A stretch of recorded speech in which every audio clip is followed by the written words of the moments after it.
बिस्मिल्लाहिर्रहमानिर्रहीम। आज का हमारा टॉपिक है फ्रंटल बोसिंग। हमारी सोसाइटी में माओं से अक्सर ये क्वेश्चन हमें सुनने को मिलता है कि डॉक्टर साहब कहीं हमारे सर का साइज जो है वो बढ़ तो नहीं रहा। 95% तक हम देखते हैं कि बच्चों का सर का साइज जब हम मेजर करते हैं तो वो नॉर्मल ही मिलता है। लेकिन ये एक मिथ और मफरूज़ा बना दिया गया है हमारी सोसाइटी के अंदर कि जी बच्चे का सर का साइज जो है ना वो बड़ा है। अब इसमें डिफरेंट सोशल फैक्टर भी शामिल हैं, कुछ पीरी मुरीदी वाला फैक्टर भी हमारे यहाँ बहुत ज़्यादा है, वो भी शामिल है। क्योंकि पैदाइश से लेकर 18 माह तक जो इंटीरियर फंटोनेला होता है, जो एक बच्चे के सर के अंदर एक गड़ा सा होता है, वो ओपन होता है। तो ये 18 माह की उम्र तक जाकर कहीं क्लोज होता है, जिसकी वजह से बच्चे का सर जो है वो जो है ना थोड़ा सा बड़ा महसूस होता है और मेटाबॉलिक सिस्टम भी तेज़ होता है, जिसकी वजह से उसका माथा भी गर्म रहता है। तो अक्सर माएँ जो हैं वो यही समझती हैं कि हमारे सर का साइज़ जो है वो बड़ा है। आज हम इसको डिस्कस करेंगे कि इसकी क्या वजूहात हैं कि जो है बच्चों के सर का साइज़ जिन बच्चों में बड़ा होता है तो वो क्यों होता है। सबसे पहली जो रीज़न है वो इसमें आती है विटामिन डी डेफिशिएंसी। हमारे यहाँ विटामिन डी डेफिशिएंसी बहुत ज़्यादा पाई जाती है, जिसकी वजह से जो है बच्चों के सर का साइज़ या फ्रंट वाला हिस्सा जो फ्रंटल रीजन होता है ये वाला, वो मोर प्रोमिनेंट अपीयर होकर ज़ाहिर होता है, जो कि सबसे बड़ी वजह हम कह सकते हैं कि बच्चों में विटामिन डी डेफिशिएंसी है। इसीलिए जब भी हमारे पास कोई नवज़ायदा बच्चा आता है तो हम लाजमी उसको जो है विटामिन डी ड्रॉप स्टार्ट करवाते हैं। अब इसमें दूसरा फैक्टर जो है वो है न्यूट्रिशनल, क्योंकि हमारे यहाँ मेल न्यूट्रिशन बहुत ज़्यादा है, बच्चों के न्यूट्रिशन की कमी है। बच्चों को जो दूध दिया जाता है उसके साथ जो है प्रॉपर टाइम के ऊपर डाइट स्टार्ट नहीं कराई जाती, जिसकी वजह से बच्चे के अंदर काफ़ी डेफिशिएंसी आ जाती है। स्पेशली न्यूट्रिएंट्स की डेफिशिएंसी हमारे यहाँ बहुत कॉमन है। जब विटामिन की कमी होगी तो साफ सी बात है बच्चे की ग्रोथ ठीक नहीं होगी, उम्र के हिसाब से वेट ठीक नहीं होगा, हाइट ठीक नहीं होगी, तो ऑटोमेटिकली जो है बोन्स डिफॉर्मिटीज़ आती हैं। स्पेशली उसमें फ्रंटल बोसिंग जो है वो बहुत बड़ा फैक्टर है। जो फ्रंटल बोन है या माथे की हड्डी है वो मोर प्रोमिनेंट हो जाती है।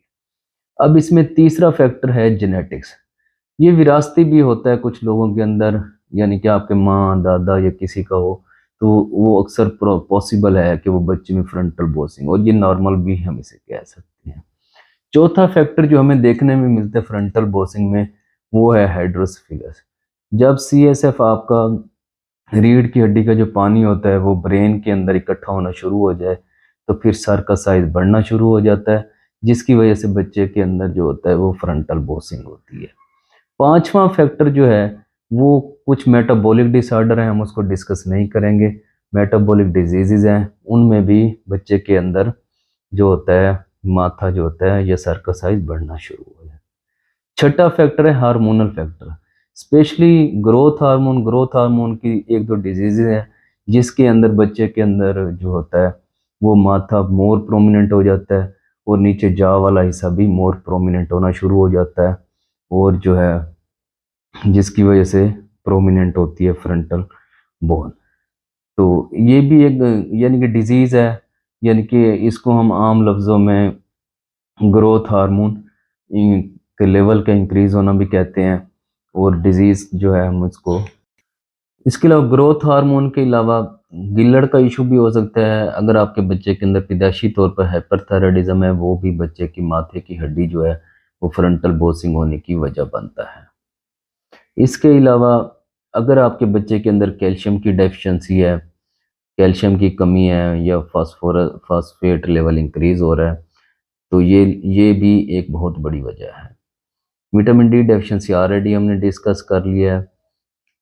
इसके अलावा एक पैदाइशी तौर पे इशू होता है क्रेनियोसेंटोसिस, जिसके अंदर बोन्स जो होते हैं वो प्रीमेच्योरली आपस में जो होता है वो मिलती हैं, और जिसकी वजह से जो एबनॉर्मल शेप ऑफ स्कल बन जाती है, उसमें भी जो है फ्रंटल बोसिंग बड़ी प्रोमिनेंट होती है। अगर इस तरह की कंडीशन हो, इसके अलावा हम एक और चीज़ जो हम डिस्कस करना भूल गए वो है एनीमिया। जब भी बच्चे में खून की कमी होगी, यानी कि वो माल न्यूट्रिशन से ही रिलेटेड है और वो न्यूट्रिशन से रिलेटेड, जब हम बच्चे को अच्छा नहीं खिलाएंगे तो साफ सी बात है बच्चों के अंदर खून की कमी होती है, और जब खून की कमी होती है तो साथ ऑटोमेटिकली जो है बच्चे के जिस्म के अंदर स्ट्रक्चर जो होता है वो सही ग्रोथ नहीं कर पाता बॉडी का स्ट्रक्चर, और उसमें भी अक्सर फ्रंटल बोसिंग जो है वो देखने को मिलती है। ये 7 से 8 कंडीशंस हैं जिसमें हम बच्चों के अंदर अक्सर जो है देखते हैं कि बच्चों के अंदर जो होता है वो फ्रंटल बोसिंग होती है, माथा आगे की तरफ मोर प्रोमिनेंट होता है, जिसकी वजह से वालिदैन बहुत परेशान हो रहे होते हैं। अगर आपके बच्चे के अंदर इस तरह की कोई भी कंडीशन हो तो फ़ौरन आपने डॉक्टर को चेकअप करवाना है। वो प्रॉपर आपको विटामिन डी ड्रॉप स्टार्ट करेंगे, कैल्शियम स्टार्ट करेंगे, और जो भी उसकी काज होगी उसको रूल आउट करेंगे और उस हिसाब से उसको ट्रीट करेंगे। शुक्रिया, अल्लाह हाफिज़।